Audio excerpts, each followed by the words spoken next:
So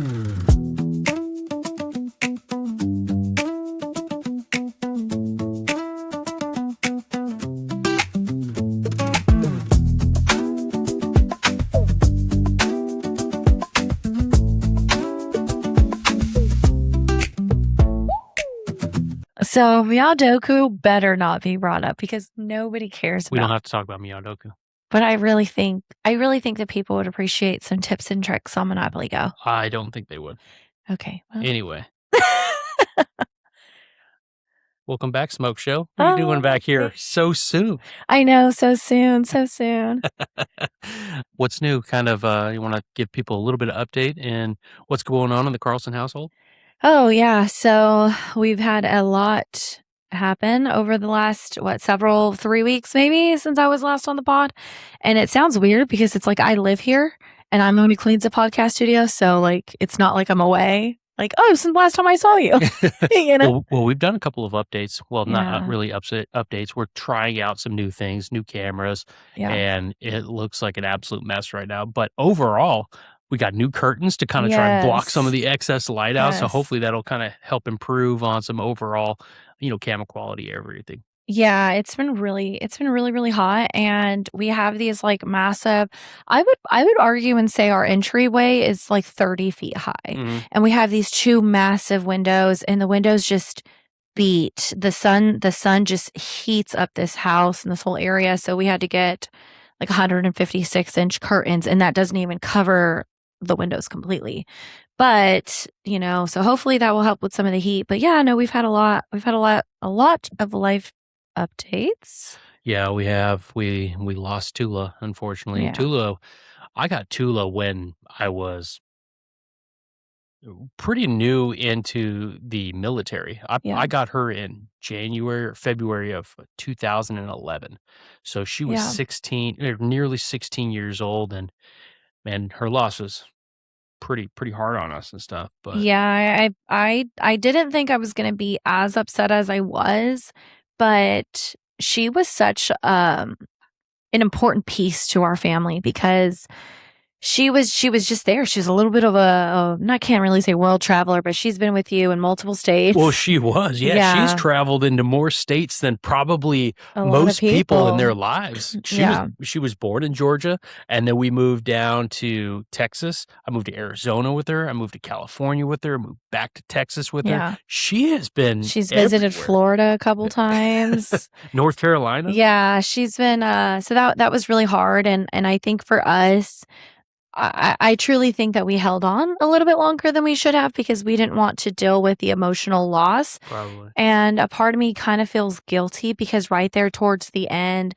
we would have those moments of, okay, is it time? I feel like we kind of kept her around longer than we should because like right there towards the ending, she would do good and she was like spunky and running around, and then she would go hours and days with not eating and vomiting because she was in renal failure. Yeah, for those people who don't know, she's been in renal failure for a few years. A little over probably a year and a half or so. But I remember it was just kind of the starting process. We were giving her the medicated food and stuff like that to kind of help out with it.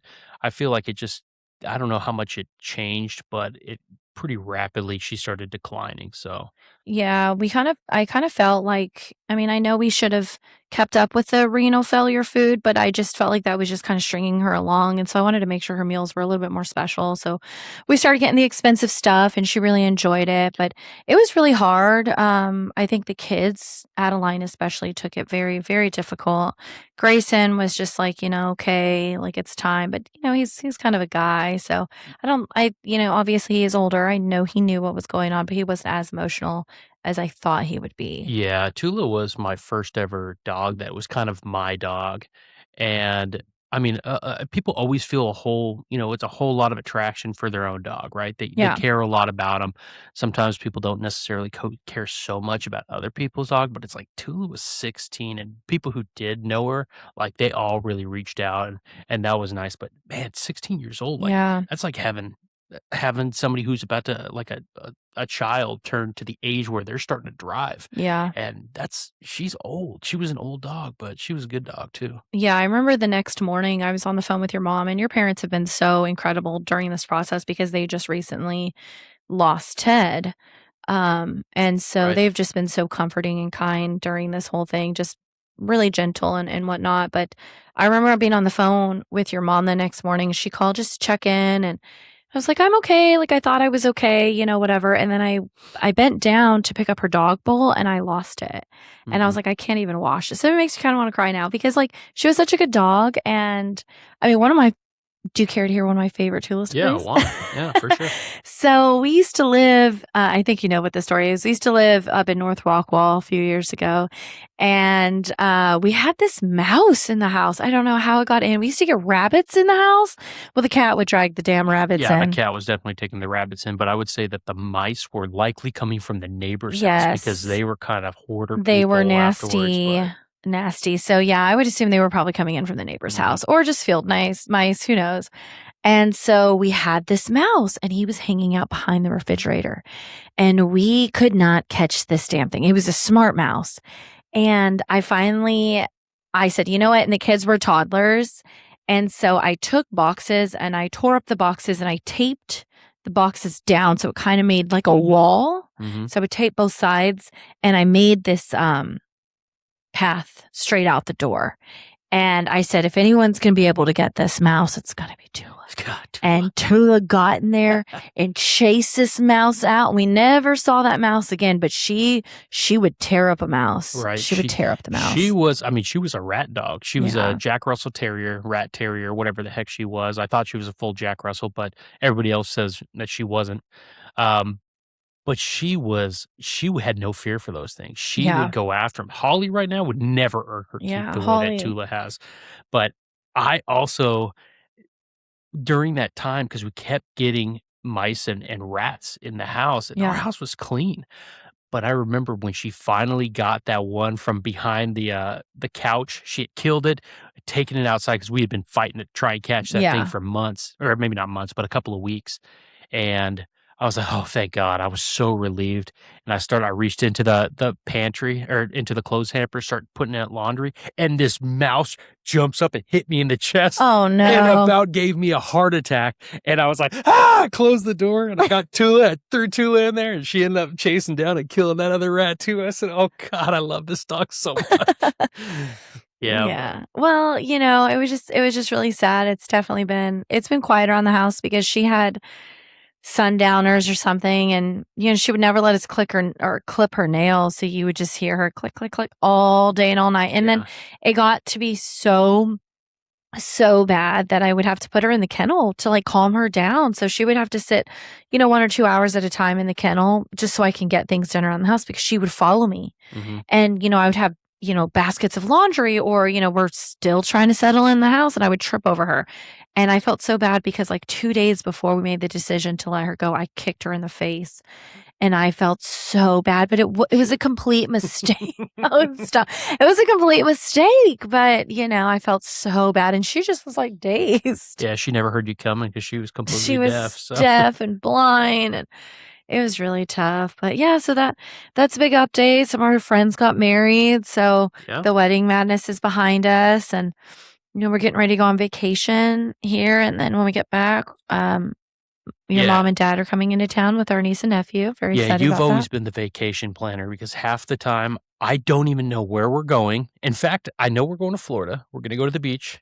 I have no idea what beach we're going to. Like, I still don't know. I hardly know the dates that we're going, but Oh my I know it'll goodness. be a good time. I don't got time to think about that stuff. I just let you Yeah, well, handle it. you're so busy, and that's one of my favorite duties around the house is being able to Oh, plan vacations? Yeah, that would be a Yeah. great. Well, see, we're gonna be learning about Texas state history, in the first semester of this, school year with the Mhm. kids, and so hopefully over winter break or as soon as schools go back for everyone else, we can get the kids down to the Alamo for kind of like a living history thing, so I'm really excited about that. Yeah, I think this time that when we go down there, it's gonna be a lot more fun because last time we went, it was like in the It was dead part of so hot, summer, yeah. and you're going around, you're walking around that place, and it's cool, but it's so hot that you're kind Yeah. of ready to get through it. Though, from what I recall is once you're inside of the place, It was really it's really not cool. too bad. Yeah, it was really cool inside of there, but I'm excited just to be able, because last time we went, I think Grayson was maybe going into the 2nd or 3rd grade, and Mhm. so it wasn't really he didn't really quite know what he was learning about, but I'm excited to be able to teach him and say, "Let's go visit it now." Yeah. So I'm really excited about that. So we have that trip coming up, but Yeah. yeah, It's gonna be a good trip, I think, and then, we have what do we have planned later on this year too? I'm not sure if we I'm have much not of anything I know else. I'm going on vacation Oh, that's from right, you. you're going to Turks and Caicos with the girls, and I'm thinking, With "What the the heck? Sitting here at girls. home, gonna be slaving away?" Like, Oh my that'll be god. fun. Okay. Oh, stop that. It's gonna be fun. I'm really excited. I feel honored and blessed to be have gotten invited. Yeah. Not just to like any, I've been invited to girls' weekend with some friends up in Brokobo, and that was just that we had so much fun, but this is an international trip. Yeah. So there's some apprehension because I've been internationally without you, but with a large group of people. But this is like just 4 of us. We're going to Sandals. It's supposed to be couples. We're all cramming in one room. Yeah. It'll be fine. I'm really excited about it. Yeah, that'll be cool. But well, we've gotten on our last episode that we did together. We got quite a bit of good feedback and Yeah. on what we should talk about, some marriage things. So we kind of put together a couple of questions. Do you want to try and dive into that a Yeah, little bit? So yeah. I just want to elaborate. We got a lot of great feedback from some of our friends, and they said that it was refreshing to hear some of the marriage side of things and just kind of talk about it because it makes us feel relatable, and it made some of for our friends feel like, okay, this is a normal marriage thing. This yeah, isn't just my husband and I or my wife and I. This is a marriage thing. We're not the only ones. So yeah, sure. Yeah, because we've been married now for 8 years, coming up yes, on nine in January. So we're still relatively early, I would say, yeah. in our lives. But we made it further than both of us have ever made it on our previous marriages. We But don't what? talk about that. Yeah, we don't talk a whole lot about that, but that's okay. Like we're just normal It is, people, and yes. It is a s- part of our life story and our marriage story, how both of us have been married before. Not the best time, but whatever. yeah. So, well, let's just kind of jump into the first question that we have. So, it's what's something society tells married couples they should do that you completely disagree with? You want to take something out of that? Yes. So I have 2. Okay. The first one I would have to say is a dual income household. Hmm. I know that sometimes financially it's the only thing you can do, but I think that society has put a lot of pressure on the woman to be a financial provider for the family. Okay. And for a long time, I struggled with that. Like after we had Adeline and Grayson, and I felt, and I know this is something that I spoke about in therapy and in marriage counseling, I felt like I wasn't doing enough because I wasn't bringing money to the table. And I think that's a big part of my story and, dealing with postpartum depression because I felt like I wasn't doing enough. But in reality, I was holding down the house, while you were working. And it's a very big deal. So I feel like that is something that I don't necessarily agree with. Yeah, it is nice to be able to have the option and the opportunities to have one person that stays at home, but I think a lot of that has to do and comes down to budgeting, Yeah, maintaining, and the finances properly. Because nowadays it's it's hard just to expensive. make it through because it is so expensive. Um, but it can be done. It's just what are you willing to sacrifice in Yeah. order to have that as an option? Yeah, and for us, being that I stay at home now with the kids and I homeschool, we're constantly looking at the bills and cutting here and cutting there, and it doesn't matter how much money you make in a month or how little money you make in a month, we're always going to be reevaluating that. Um, but the second half or answer to that question is that I think that a lot of married couples put too much emphasis on their families. They go into the wedding and you always hear, on these videos of speeches and they say, "Oh, you're now my extended part of our family." And it's like you're not. Mhm. You're not. We're family. Right. And they're the extension of our family. And I think that's where a lot of newlywed couples find their issues is because they're constantly trying to divide their time between each spouse's family for holidays and birthdays and stuff. And in reality, it's like no, we created our own family. Yeah. And we'll send the invites out and whoever wants to come is whoever wants to come, but if that event doesn't work for our family, then we're just not going to be there. And I think that that was something that we struggled with early in our marriage. Yeah, and even to piggyback on that, it's not even just the extended family, but I would also say, and I think we've reiterated this stuff before, is the kids. The Yes. kids are not the ones who run the household. They're not the ones who dictate how the marriage is going. You have to be on the same page and realize that the house does not revolve around them. Yeah. It's we have to establish this, and we set family guidelines, boundaries, everything like that, but we maintain that, "Hey, you and I are number 1, and the kids will come after us." Now, it doesn't mean that we're not taking care of them fully, Yeah. it doesn't mean that we eat and then they eat. We all eat together, but we come up with the rules, and that's Yeah.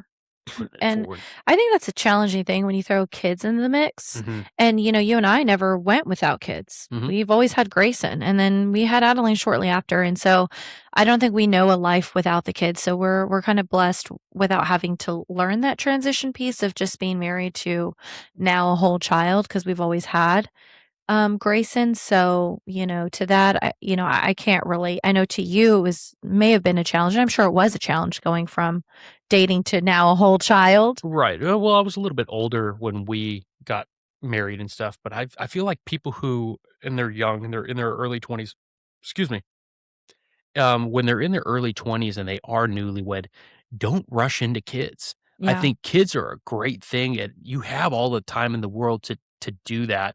But enjoy those earlier years where you guys are getting to know each other Yeah. and kind of forming the habits because realistically, I'm completely different living with you than you were or than I was by myself. Yeah. And I've made those changes to make the marriage work and vice versa. You've done the same thing.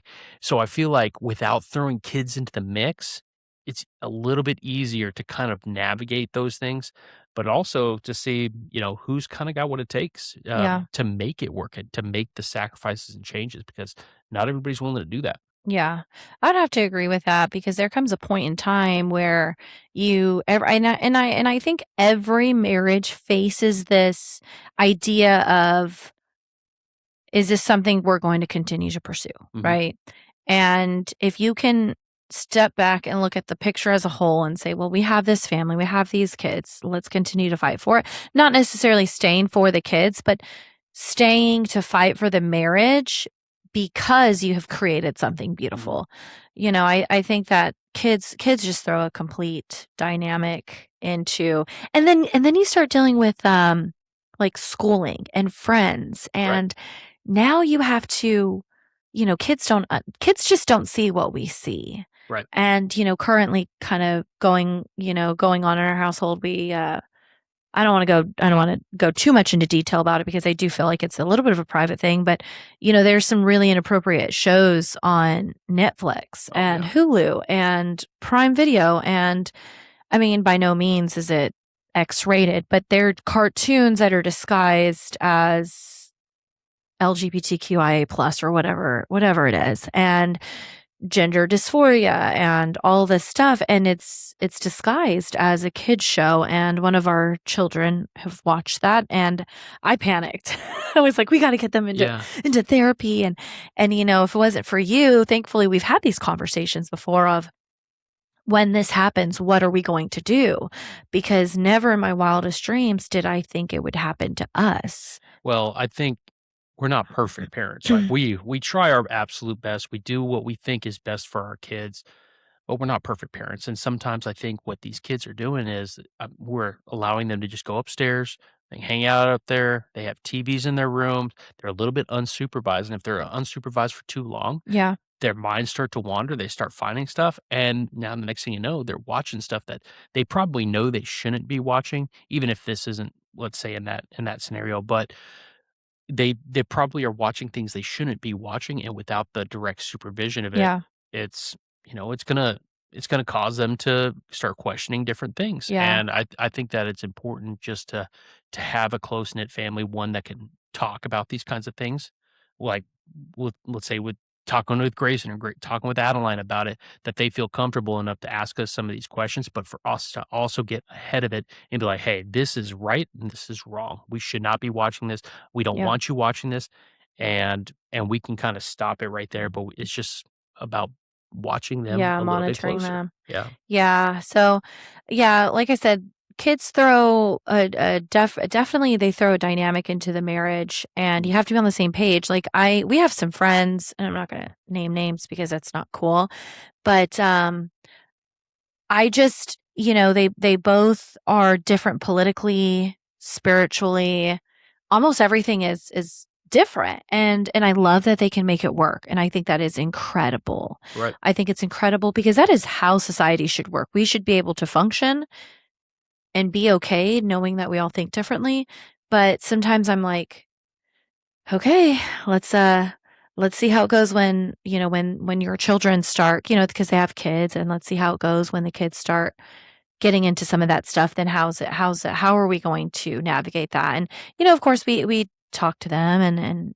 talk them through it, but it's always what if? Yeah. And that's how it was for us. What if? And that what if happened. And I was like, you gotta come. I called you. I was like, you gotta come home right now. I don't know what to do. And he was like, I'm on my way. Yeah, It and was I'm gonna be terrifying. honest with you, I did not wanna be on the way. I wanted to stay But I, right there at work and say, "You know what? I'm gonna do a little overtime well, today." but I think that's what it is. It's just like now we're not in the public school system. So now you're not getting the phone call of, oh, Grayson and Adeline threw up. You need to come pick them up, take them to the doctor. Mhm. Now it's your wife called you panicking because she has no idea how to handle this situation. You're like, I'm on the way. Yeah, well, we've worked through that, and Yeah. it's kinda taken care of, but that kinda leads a little bit into the next question, well, at least talking about the kids, is if our children copied our marriage exactly, would we be proud? Ooh. I would, yeah, you Well, paused different this. stages, different stages. I will say, I think that I would be very happy with the Yeah. relationships that they would be in. We've come through, we've had issues that we've been able to work through, but if no marriage is gonna be perfect, you're always going to have things that are gonna come up, you're gonna have disagreements, you're gonna have arguments. It's how can you maintain a level of respect for one another Yeah. and move past it, and I think that we've done that pretty well. Yeah, and I have to agree with that. I think at this point, like today, yes. Mhm. If you were to ask me probably in our year 1, year 2, I would say no, because I think you and I were still learning how to communicate with Right. one another and how to dance the same dance because we were talking, but we were speaking different languages. Yeah. It was like you were trying to communicate with me and it was hitting and missing and vice versa. So, but again, that's all a part of marriage and growing with somebody, Yeah, you know? growing the maturity of getting to, once again, it's a coexistence too. You have to coexist with your spouse and get along and realize it's not always your way.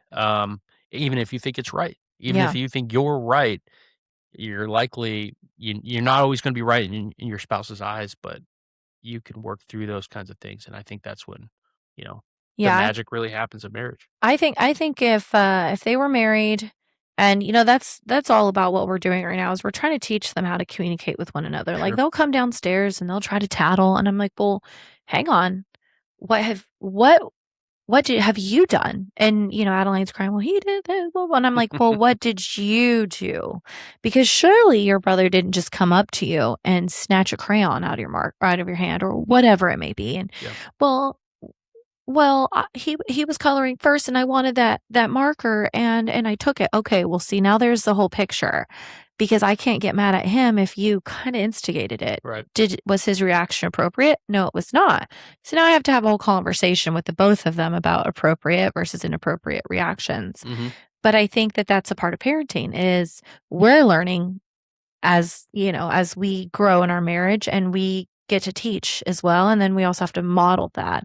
So Right. sometimes when I want to scream, I do lose it a little bit. And I'm like, I'm sorry, that was not okay because I can't teach them to be self aware and not be self aware. Well, and this is also one of those reasons that I think that with especially newly married couples that it's a good idea if you can hold off. And sometimes you can't. I mean, you had Grayson coming into our Yeah. marriage, and there was no kind of period where we just kind of get to know each other as much besides when we were dating. But those early times when we are living together, if it's able to just handle Yeah. this one-on-one, it makes it a lot easier than having to handle this one-on-one, now dealing with a child and then or multiple children and them doing Mhm. it. It just poses a different challenge because it's not in the cards for everybody, and some people really can make it work. Um, but there's a lot of challenges that come with that. Yeah, I agree. I agree. Yeah, so well, let's see. What's one thing we argue about that isn't actually the real issue? Oh, man. I'll put the spotlight on you for that one. You did. I hope I look good. You That's know, that's kind of a hard one. that's a tough one because I don't really feel like we do a lot of arguing these days. I feel like, well, we bicker back and forth and mess around with each other. But I think the biggest argument, and now that I'm watching Caleb Hammer, is always going to be about money and finances. Sure. Um, but I mean, I don't I know. think that is a little bit more of a challenging question just because it could be finances. It could be Yeah. financially related, but it might not be finances at all. It might be that somebody's making they're making more than enough and it's not that. It's a budgeting issue. But Yeah. once again, I think that that is a pretty hard question to I think that's a answer. hard question because, you know, we don't, like, fight just to fight. Sometimes I'll be upset and then you'll say something like, "Oh, you just wanna fight with me, huh?" And that makes me so mad. And I'm like, "I'm not trying to fight with you. I'm trying to explain how I feel, but I can't help that I sound aggressive right now because I'm, like, trying to calm down." Sure. Um, but I don't really think it's even a marriage thing. I think I kinda have this internal battle with myself all the time about the cleanliness of the house, and I'm, like, always wanting to clean the house because the house is freaking huge, and I feel like these kids, I'll clean it, and they'll be like, "Mom, just clean the bathroom.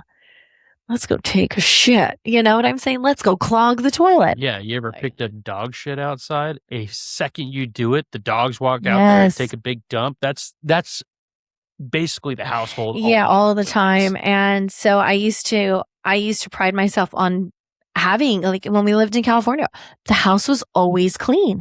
Do you know why it was always clean? Because we had a baby gate up. I contained them, Mhm. right? They were not free range children in the house. They had the backyard and the living room, and we took 20 minutes at the end of the day, put it all together. But now they're free range kids. They wanna hang out in their rooms. They wanna go to the game room. They wanna go to the homeschool room. They want a snack. And now the house is destroyed. Well, I mean, I don't think the house is ever destroyed. It's Yeah. just we like to keep it tidy, and Clean. realistically, that's not something that's always readily able to do. It's Yeah. easier said than done, and I think that when the kids grow up and they move out of the house and we're sitting here alone, the house will be immaculate and you'll go, "Man, I wish I wish I the had kids were something to here clean. I and that I wish could clean this Yeah. place." So, No, I get that. I get exactly what you're saying because I'm sure, your parents are the same way too, when mhm. when we're there and the house is always so loud and the kids are running around screaming, and it's like there's that moment when we all leave that they're like, "Okay, it's quiet, but not for any reason that we want," you Yeah. know? So to go back to the question, I don't really think we argue about things that are kind of a non-existent. I think we've just been married kind of to the point where I know how you are and you know how I am.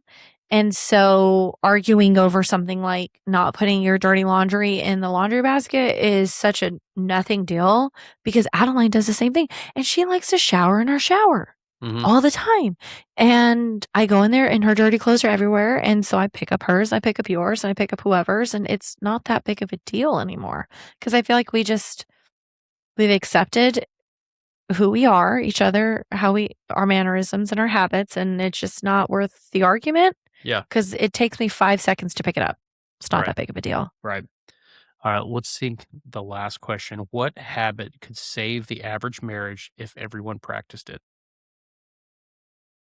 What do you think? So, Uh, okay, do you wanna go first? I think I got one, Okay. and Okay. I would say this is no matter what's going on, whether your spouse is a stay-at-home spouse or you both actively working, whatever the case may be, just because somebody is I would say that there's very traditional roles.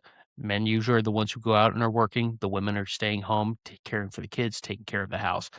just because that is a stereotypical role does not mean you can't help out. Yeah. And I think that if you were taking the time, you came home from work, your wife is staying home with the kids, she's cooked dinner, it does not hurt to go, "Well, I tell you what, let me do the dishes," to help out around the house, Yeah. even though you've been at work all day.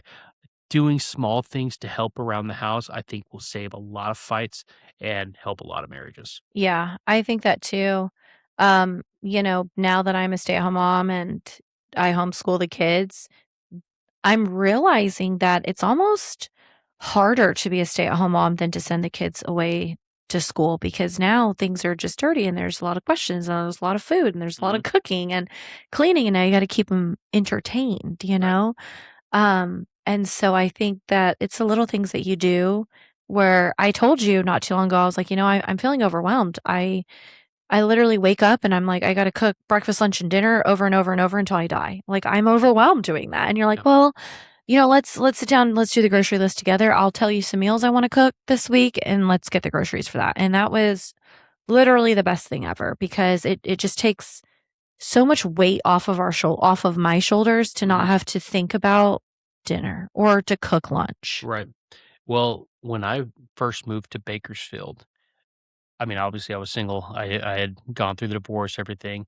Lived with my parents for a short period of time, and bought my first house. So it was just Yeah. me and Tula at the house. So my mom would come, and when I had to work shifts, like I'd work 10-hour days at the police department.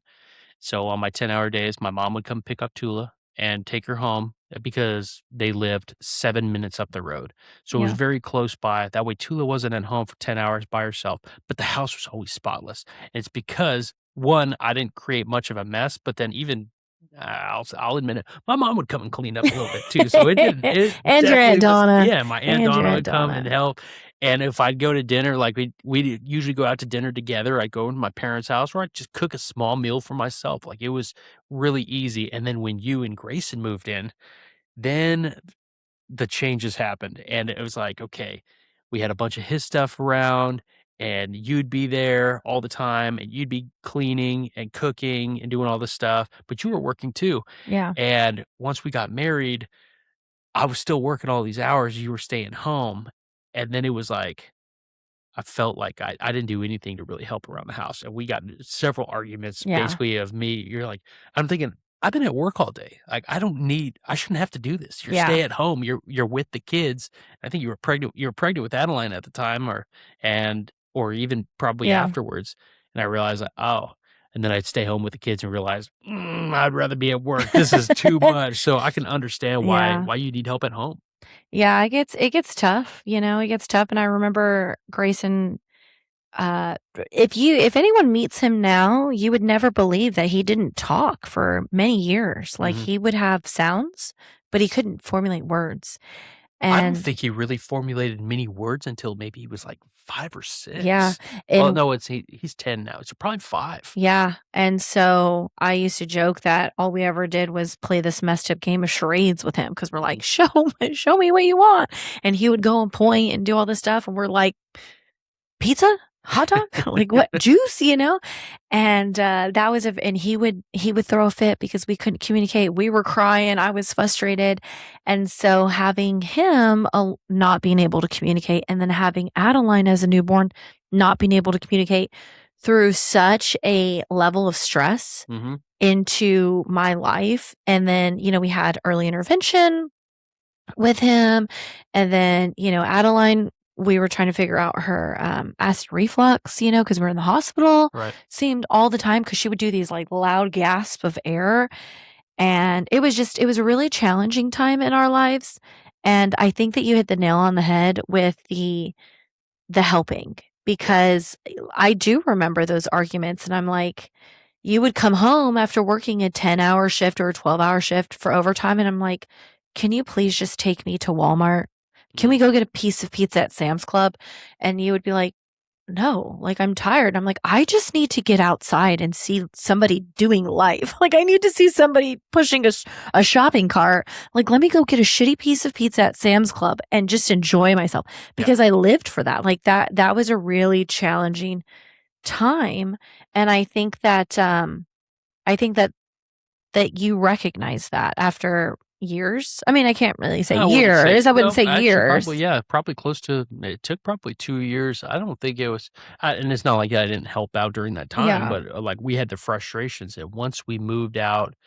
So let's see, we got married in what, 2018, Yeah. and we moved out here in 2020, and I think that was the time that we did the biggest transition in our marriage because Yeah. we went from family being so close because my parents lived 7 minutes away. Your parents were in the same neighborhood as my parents, so family was really close. We just dropped the kids off, Yeah. and so we did have a little bit more leeway as a young married couple, but we hit a little bit more challenges once we were here. We realized we had to just more rely on each other, Yeah. and maybe that's when I started becoming a little bit more helpful too, I'm not gonna lie. Yeah, that and the, marriage counseling because it was like I was Sure. communicating and you were hearing but not listening, and you were communicating and I was hearing and not listening, so I think it takes that marriage counseling is such a beautiful thing. I highly recommend it. We have been to marriage counseling several times.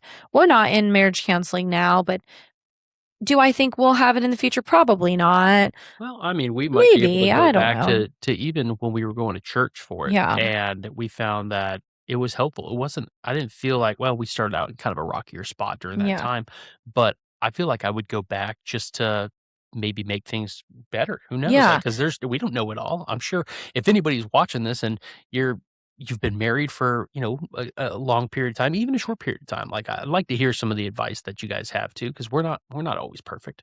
Yeah, So I think, so my answer to your question, which was, what is something that people who are married can practice, mhm, every day to kind of make things better? There's again two parts of this. So, I grew up with Pastor Charles and Pastor Sylvia. Pastor Charles unfortunately passed away, maybe 6 or 7 years ago now. Amazing, an amazing human being. You had the honor of working with him when he was a chaplain. mhm. Incredible person. And Pastor Sylvia always used to say to Pastor Charles, and they use their marriage all the time in sermons, and she would say, Charles, you may not have a need to hear it, but I have a need to say it. Mhm. And I have said that several times. Like you may not care about what I have to say, but I have to get it off my chest.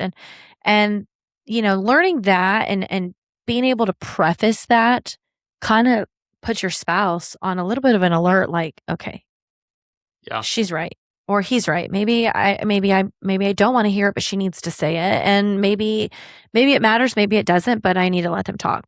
And the second thing is apologizing. Mhm. It's it's apologizing even when you know you're not wrong.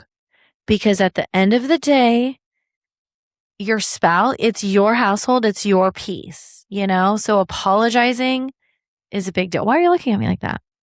I don't think I've ever heard you apologize in your life. You know what? I I'm do just kidding. I know apologize. you do. I'm just And you know joking. what? One more thing. When we were going through Reengage, which I highly recommend, it's an incredible thing. Um, our large group leaders, Could not tell you. Don't remember their name. Mike and Sue, Okay. Mayor Mike, they always said, and this is about to contradict itself, when you're arguing with your spouse, there are two words you never say, always and never. Yeah. You never help with the kids. That's not true. I always do this. That's also not true. You're lying. So, like, we've actually gotten to the part of kind of taking that away from our discussions because, like, I'll catch myself saying, Spencer, you never help me do this. And in reality, you do. Yeah, I definitely think it helps to be able to cut that out, but sometimes it just rolls right off the tongue. It's Yeah. just you It's might definitely a not habit that mean it you need literally, to focus on. but when you say it, it does. It can piss the other person off for Yeah. sure. Yeah, because then it's also like, if I knew I was at work all day when I was a teacher and it's the first 2 weeks of school and your brain is tired, because I remember the first 2 weeks of school, I'd come home, sleep on the couch, Mhm. get up, take a shower, go to bed. Like that was it. And I know that if during that time you had to cook dinner and let's say a week goes by and I ask you to cook dinner and you hit me with, I'm always cooking dinner. You never cook dinner. That would piss me off because I'm like, you have no idea what I've been through these last 2 weeks with these kids. Right.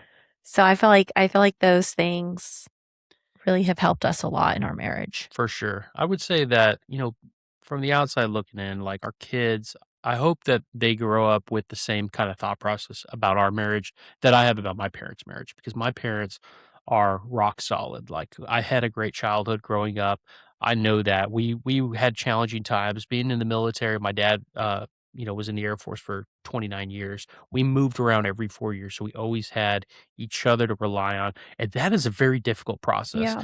And just for any military family members and the families that move together and they're constantly having to change, it's a very stressful time. And the way that my parents always held it together was it was incredible. And so I hope that our kids feel the same way about our marriage because they may not always think it, but they are super blessed. They Yeah. they have a lot of opportunities that I know your upbringing was challenging. Um, but I'm hoping that they can realize that they are pretty blessed and they've had it good. Yeah, I would agree with that. I know that we work every day to make their days better. Mhm, We work every day to keep them safe, to keep them, entertained and protected, mhm, and also giving them life experiences because the only life experience I had when I was growing up, I think one time we went to Disneyland with my uncle, but he had like an annual pass. And, he was like, "We have to go do all of these things," and had our day scheduled out, and it was freaking terrible. yeah, It was not fun because it was like, "Let's go and check some stuff out," and he's like, "No, we gotta hit this place, and then we gotta go here," and it's like you're zooming right past all these experiences. So I think that was kinda like maybe the highlight of my childhood, sure. which is not not really all that great. Yeah, growing Whatever. up in my family, we never went anywhere. We didn't do anything. I know my parents are listening to this right now going, "What are you talking about?" You know We what? didn't Tell get them so about the much time stuff. that you decided you were gonna be on your video games during this, like, historical once in a lifetime moment. Yeah, I went to, my parents took me to Stonehenge and what I like but the whole time I'm playing video games, I'm playing my Game Boy Color, and then they took us down the Rhine River in Germany, taking us on a boat ride, and I was playing Zelda at that time, so it's like every time my parents would take us anywhere, it's like I'm bringing video games with it. I think it was 2001 or 2002. It was the first time I had ever gone to Hawaii. Oh I my got god, the first bit time. the first time, and First time. I'm gonna preface why this happened. So the first time I went to Hawaii, I got bit on the foot by a brown recluse spider, like, the day before we left or 2 days before we left, because I remember it being super sore, but I'm like, whatever, it wasn't that bad." By the time I got there, I ended up being in the hospital, like, 5 of the 7 days that we were there. No. So, it was and they had to cut my foot open, but during that time, I brought my Xbox with me, and I'm thinking, "Why am I bringing this?" Like, looking at it now, I'm thinking, "Who would have brought an Xbox?" But thank God I did because otherwise, I'd had nothing to do in the hospital for 5 days as I was laid up because I had poison streaks coming up my leg with a massive staph infection.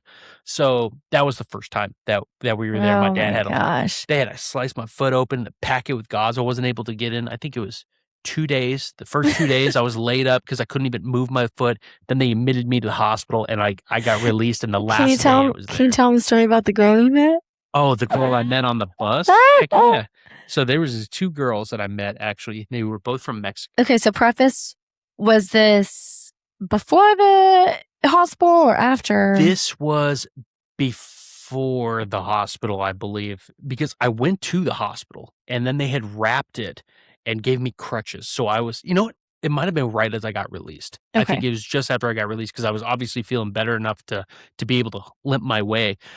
But they were saying that we were staying at the Halicoa Hotel, and they were staying at, like, the Hilton, which was, like, a mile and a half, 2 miles down the beach, and I'm on 2 crutches, never been on crutches before, but my foot's all How wrapped old are up. you? Let's see, I was probably maybe 12 or 13. I So was you're probably 12 years 13. old on crutches, Yeah. and then tell the people what happened. Yeah, This is my favorite Spencer story. so I'm maybe I'm probably not the favorite story, but I'm coming It's back one of them. from the hospital to the hotel. I meet these 2 girls from Mexico, and they're, like, sitting here and kind of flirting with me, right? But we're on the bus because we don't have a car. We didn't have a rental car at the time. And they're like, "Hey, we're staying down here at the Hilton. Why don't you come down to the Hilton hotel, like, after you get back and we'll meet up?" And I was like, "Sick, right?" And I'm thinking yeah, I'm gonna get to kiss both of these girls.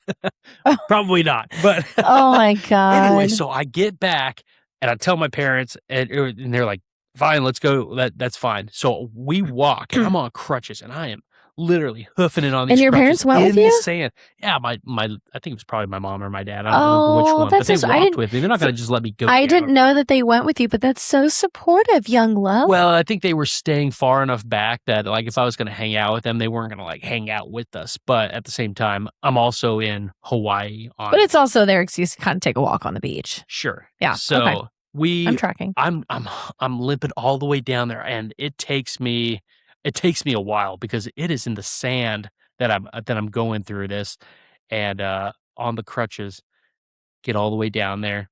These girls are nowhere to be found. They got picked up by their grandma or something like that, and I don't even Aw. remember how I found that out. I don't know if they gave me their phone number or something, but I called them. I said, "Hey," came down there, and they were like, "Oh, sorry, my grandma picked me up, so we had to leave." And I thought, "You motherfucker! Like, how That dare was you?" so They romantic. stood me up after I went a mile and a half or 2 miles on crutches. It was so hard. Yeah, So that was one of 2 Hawaii trips you took as a child. well, then the next year, because I was laid up pretty much the whole time. My parents were like, let's try and go back out again. That way he can Oh. kind of enjoy it. And first day on the beach, man of war, like or jellyfish or whatever, stings me on the same foot. God. Last day there, same foot, same jellyfish stings. Bro, Hawaii is not my place. I haven't been back there since. And you know what? I don't think we're ever gonna go to Hawaii because it's just so expensive. It is expensive, but I will say that it'll probably be worth it for us to go and check out once or maybe twice. We'll see. I'm gonna disagree. You are the kind of girl who loves the beaches anyway. Don't you Yeah, wanna see something a little different than Jamaica all the time? well, no, we're not going to Jamaica, we're going to Turks and Caicos. That's Oh, different. anywhere in the Bahamas is where we typically go, but I would Yeah. say it would be cool to see. I know it's a little bit more expensive, but it is also like it's like the island of the United States. I'm sure it's super nice, and I don't know what it's like now. I mean, this was over 20 years ago that Yeah. I was last Yeah. there, so I'm sure they still have jellyfish, and, I wonder if those girls ever think about this moment because I'm gonna guess not. in today's term, watching if that was me, and I watched you walk down the They were probably watching from and far away going, and they were "There he probably is. like, Ah, what an idiot. He came all the way no, here. they Let's call go." that that's the ick. You gave them the ick, and they were Oh. like, "Ugh." Oh, is it the ick that, like, if I dove under a car for some money? Oh my god, yes. Can I tell that Yeah, go story? for it. Okay. So, I went on this breakfast date with this guy, and I thought it was kinda cool, like a breakfast date that's not like, "Hey, let's meet around." Everyone's like dinner and drinks, right? So we went to breakfast and walking out, and ironically, we went to Spencer's. Oh, yeah. Spencer's on What was Rosedale? Spencer's Cafe or something like Spencer's that? That Cafe place at was bomb. I liked it. on Rosedale, I Yeah, think, somewhere out probably. there? Yeah, weird. Anyway, so we go to Spencer's, have my little French toast. On the way out, I'm going to my car, and the guy I was on a date with, I can't even think of his name because he gave me the major ick. He was like, "Oh, like, there's some money underneath my car." It was like my car or his truck. I can't even remember. And he gets on all fours and he's like crawling and he like reaches out and he tries to hand me this money. And I was like, no, thanks. And I never talked to him again. Well, let me tell you, then me in my younger years would have gave you the ick because I used to take out an old lady at the kneecaps for a penny. Like, ask my parents, I will truck people over for a nickel. If it was a quarter, put your kids on alert. Somebody's gonna die. I'm taking somebody out at the kneecaps for sure. So Yeah, that was like, really not kind of me. you don't die for money on the ground. Oh, I do. No, I mean, I'm not gonna like die for it, but if I see like a quarter or a penny or a nickel or something, we'll pick it up. It's fine. I will say, I don't think there's a better feeling in the world than walking out and seeing a crumpled up bill on the ground and you open it up and it's like a five. You're like, "Oh, this is the best $5 I think I've ever found." It's just right Well, there on the ground. I mean, just yesterday I took the kids to Walmart and there was a Walmart gift card inside the cart. And I picked it up and it looked brand new and it wasn't scratched, right? Because normally, like when you cash in the gift cards, you have to like scratch for the PIN number on the back. And I kind of had a little bit of hope. I was like, there might be some money on this. There might be like 15 cents, like something. And we were laying down because I've been sick this whole week. We were laying down watching a movie. And then I remembered, like, oh my God, I had this gift card. Let me go grab it. So I go and I grab it. Mind you, I get up off the couch to go get this gift card. And I hand it to you, and I'm like, look what the kids and I found. And you and I, like, held our breath as I scratched over the pin. And then you hit submit just to see how much was on it. And, like, your password thing popped up, which perfectly covered the amount. We're like, God, dang it. You click save to whatever password it was 0. So it was kind of a little sad. Yeah, it was kind definitely of a little bit of a moment. Yeah, well, the other day when, Adrian and I were out playing pickleball, we got up early in the morning, went out there and practiced, and we go out to the court, and the court is empty, and set our stuff down, and on the ground is 90 cents. You're like 3 quarters, dime, whatever, equals out to 90 cents. That's where that money came from. Yeah, so you saw it probably sitting on the counter. Yeah. So I started picking it up, and he's watching me. He's like, "Oh, mazel tov." And you know what? I took that money. I went and put it in Adeline's Big Bank. She was like, oh, where did you get that money from? That's my money. Give her my money. You know what? Speaking of piggy banks, the kids came up to me and they were like, Mom, can we count the money in our piggy bank and can you put it in our bank account? I said, no, because then you're going to have the money in your piggy bank and the bank account. This is like an infinite money glitch. What the hell am I going to do with all this change? Yeah, I'm not rolling it. We don't even have a change jar. Well, that's what we really don't. need to do is collect a change jar. And then I wouldn't mind probably taking it from them, but I'm not about to go roll it and I'm not about to go deposit it in there. So it's like, no, that's your guys' money. I think getting the kids a debit card was both the best thing and the worst thing we could have done. Best thing because now it's just easier to give them money. For sure. Oh, I'm going to give you put $5 in your bank account. The worst thing is because whenever we go to the grocery store, Adeline's like, hey, how much money I got? I'm like, oh my God. And then she counts it. She's got like $37 or something like that. She's like, well, I get $5 from going to practice tonight. And if I make a goal, I get more money. Yeah. So can I buy this and I'll make a goal tonight? I'm like, no, you cannot get a cash advance. She's got bad credit because she might not make a goal. So no, there ain't a way. She's, it's been a really good thing for the bank account. And you know what? I feel like that's such an underrated thing too. It's like, get your kids a bank account. And we, just opened up their Trump accounts. Yeah. Yeah. So if you have a child under 17, get them a Trump account. I actually just looked it up. And if we only kept the initial investment, which we put $500 in each of their accounts, and it tells you how much it'll make by the time they're 60, just the one-time thing, it's going to be somewhere like $150,000. Just the initial $500 by the time they turn 60 or something like that. Maybe not as much. I can't remember. I'll have to double check. That'd be cool though. But then you can change it where it's like, okay, well, what if I put $50 in there monthly, and then you could see how much it will accrue when they turn 60? Because for our kids, we're not going to allow them to have access, because you can give them access to that Trump account to help pay for college and things of a lot, trade school, college, whatever. They're not going to have access to it until they turn 60. Yeah, I think that's a good thing to have already set up, and I mean, it makes so much difference. Yeah. The earlier you get in, and with them being so young, it compounds so quickly. drastically. Which is why if you do have young kids, it's so important to be able to go ahead and lock that up right now. Yeah, I saw because the kids are only just over 2 years apart in age. Mhm. And the difference between Grayson and Adeline's is like $4,000 or $5,000 by the time they turn 18, because she'll have that extra 2 years on that. So I don't know. I think if you have the opportunity to get it, you need to get it. And if you're saying I don't want to get it because Orange Man bad, then I hope you don't have Trump or retirement accounts, because it's literally the same thing. It just has a different name. Yeah, they're free. There's nothing like. I know some accounts, for adults, it's like you have to have a minimum. They're totally free. You could put $5 in there if you wanted to and leave it alone. Mhm. But what's cool is you can send the little links out to people, and right. you send it to your parents, and it was like, please contribute to Grace and Adeline's future financial success. Yeah, I didn't want to feel like, hey, mom and dad, like put money in their accounts, because that's more of our responsibility. But I was like, so don't feel obligated. But in case you want to, here you go. Well, I think, you know what, this sounds crazy, but I am going to be that mom when they get older.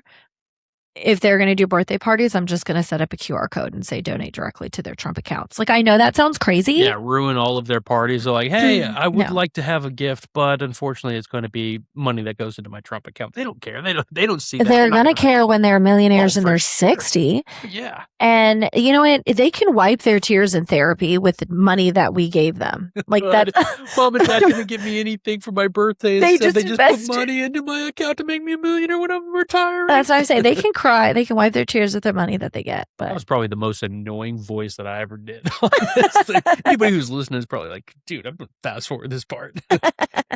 Yeah, but anyway, well, this was real fun, honey. I'm glad that we were able to do this again so quickly, and then we'll probably end up doing, yeah. obviously, a lot more episodes. But anyway, everybody, thank you so much for tuning in. Thanks for all the support that you guys have given us. We've been getting a ton of views. It's Yeah. just awesome. Like, it's not always shows up, but I see it all kind of come through our little hosting site and everything. So I very much appreciate it. If you would be so kind as to like, follow, comment, subscribe. It's free. It doesn't cost you nothing, and it kinda really helps out our channel, makes us feel like people are actually watching it, so Yeah. Smash that subscribe button, smash that button. that's the heck with Smash that. the subscribe button. Also, if you military, law enforcement, it really doesn't have to be. Anybody who's got really cool stories that they want to tell, maybe some life experience. Maybe you've been married for a long time and you want to come in and talk about your successes in marriage or some of the things you and your spouse have been through. Message him. Yeah, appreciate it. Yes, send me a message Yeah. on it, and I'd love to be able to have you on the show, so anyway, thank you again. Thanks for tuning in, everybody, and we will see you next time. Bye.